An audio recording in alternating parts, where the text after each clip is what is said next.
సీతారామరాజు చనిపోతే లక్షలాది సీతారామరాజులు ఉద్భవిస్తారు. ఒక్కొక్కడు ఒక్కొక్క విప్లవ వీరుడై విజృంభించి బ్రిటిష్ సామ్రాజ్యపు పునాదులు పెళ్లగిస్తారు. సీతారామరాజు ఒక వ్యక్తి కాదు, సమూహ శక్తి, సంగ్రామ భేరి, స్వాతంత్ర నినాదం, స్వేచ్ఛా మారుతం. సదాశివ సన్యాసి తాపసి కైలాసవాసి. బాగుందనా? నిజం బాగుంది. బాగుందనా అంటే హాయ్ గైస్, లేట్ అయింది కదా, చాలా లేట్ అయింది. వాయిస్ ఓవర్ ఇస్తానికి ఎంత లేట్ అవుతుందంటే దీన్ని ఎడిట్ చేసి అప్లోడ్ చేస్తానికి ఇంకా లేట్ అవుతుంది పక్కా. But listen guys, maximum youtubers cover చేసిన డీటెయిల్స్ మాత్రం ఈ వీడియోలో అస్సలు చెప్పను. Only some other micro details and story relatable theory. And తెలుసు కదా, ఎవరైతే ఛానల్ ని కొత్తగా విజిట్ చేస్తున్నారో లైక్ అండ్ సబ్స్క్రైబ్ చేసుకుంటే మాత్రం అస్సలు మర్చిపోవద్దు. అండ్ వీడియోని త్వరగానే ముగించేద్దాం విత్ ఫుల్ డీటెయిలింగ్ తో. ఇక మొదలెడదామా? అండ్ ఫస్ట్ థింగ్, ఈ టీజర్ లో చూపించిన ప్లేసెస్ గురించి చూద్దాం. అండ్ తర్వాత ఆ ప్లేసెస్ లో ఉన్న డీటెయిల్స్ గురించి అయితే తెలుసుకుందాం. అండ్ వీటిల్లో ఫస్ట్ ఫైటోల్సీ Varanasi and asteroid Shambhavi and Ross ice shelf Antarctica and Africa Amboseli wilderness and before Ugarabatti cave shot and Ugarabatti cave Vananchal and Lankanagar and Manikarnika ghat Varanasi and also Mahesh Babu scene. And ఇవేనండి రాజమౌళి గారు మనకి టీజర్ లో చూపించిన ప్లేసెస్. అండ్ ఈ ప్లేసెస్ గురించి డీటెయిలింగ్ తో డిస్కస్ చేసుకుందామా?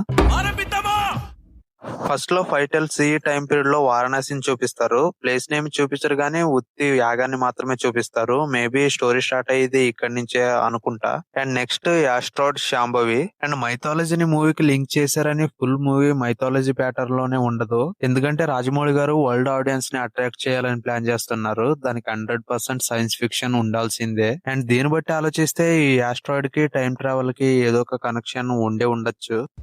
అండ్ నెక్స్ట్ ప్లేస్ అంటార్టికా సముద్రం. And చాలా మంది ఆస్ట్రాయిడ్ ఈ అంటార్టికా సముద్రంలోనే పడింది అంటున్నారు కదా, ఒకసారి నా థియరీ కూడా వినండి. అండ్ ఆస్ట్రాయిడ్ అంటే పెద్ద ఏది కాదు, ఒక పెద్దపాటి రాయి అంతే. అండ్ ఆ పెద్దపాటి రాయ పైనుంచి పడే స్పీడ్ కి బగబగ మండుతూ ఉంటది.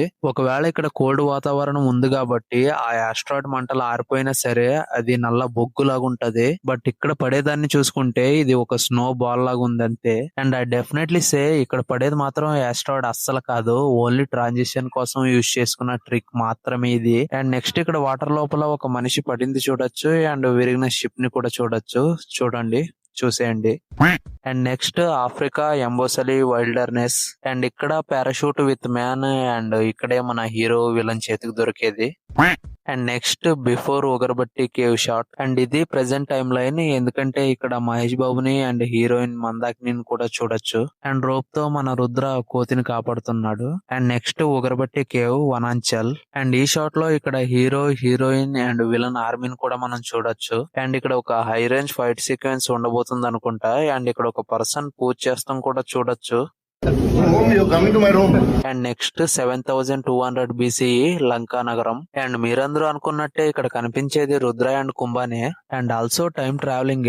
దీని గురించి కొంచెం ముందు మాట్లాడుకుందాం మన థియరీ కాన్సెప్ట్ లో. And I think this is the absolute scene of this teaser. And మూవీలో ఈ పర్టికులర్ సీక్వెన్స్ ఒక 20 to 30 minutes ఉంటే this is the highest Indian collected movie ఖచ్చితంగా అయిపోద్ది. ఎందుకంటే జస్ట్ టీజర్ లోనే విజువల్ ఈ రేంజ్ లో ఉంది, ఇంకా మూవీలో ఏ రేంజ్ లో బిల్డ్ చేయొచ్చు రాజమౌళి గారు. జస్ట్ ఇమాజిన్ అంతే. అండ్ గుర్తుపెట్టుకోండి, మన పురాణాల్లో కుంభ వేరు, కుంభకర్ణ వేరు. కుంభకర్ణుడు కొడుకు పేరు కుంభ.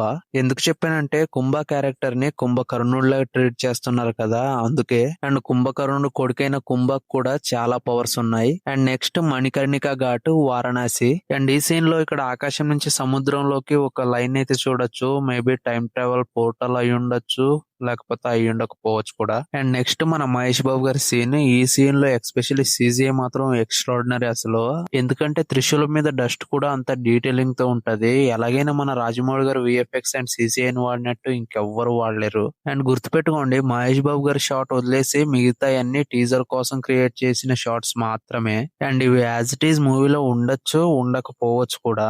And cinema time travelling concept తో ఉంటుందని రాజమౌళి గారే రివీల్ చేశారు కదా, globe trotter and time time traveller. And మీరు టైం ట్రావెలింగ్ కాన్సెప్ట్ తో వచ్చిన ప్రతి మూవీని అబ్జర్వ్ చేయండి. ప్రతి మూవీలో టైం ట్రావెలింగ్ కి ఏదైనా వస్తువు అయినా కావాలి, లేకపోతే ఏదైనా పవర్ అయినా కావాలి. అండ్ ఈ మూవీ కూడా సేమ్ అలాంటి రీజన్ తోనే ఉంటుంది.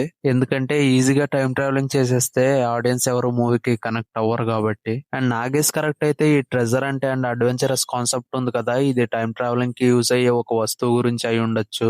అందుకే దీని గురించే హీరో ఆఫ్రికన్ అడవుల్లో అండ్ ఉగరబెట్టెక్కే వనాంచల్లో ఏదో వెతుకుతూ ఉంటాడు. అండ్ ఈ అడ్వెంచరస్ కాన్సెప్ట్ అయిన తర్వాత టైం ట్రావెలింగ్ కాన్సెప్ట్ మూవీలో స్టార్ట్ అవుతుంది అనుకుంటా. అండ్ చూద్దాం, ఇంకా చాలా టైం ఉంది మూవీ రిలీజ్ అవడానికి. ఇది జస్ట్ టైటిల్ టీజర్ అంతే కదా. ఇప్పుడే ఆ థియరీస్ ఈ థియరీస్ అని ఎందుకు, ఇంకా చాలా టైం ఉంది కదా, అప్పుడు చూసుకుందాం. అండ్ ఇక్కడికి వీడియోని ఎండ్ చేసేద్దాం. See you in the next video. Bye.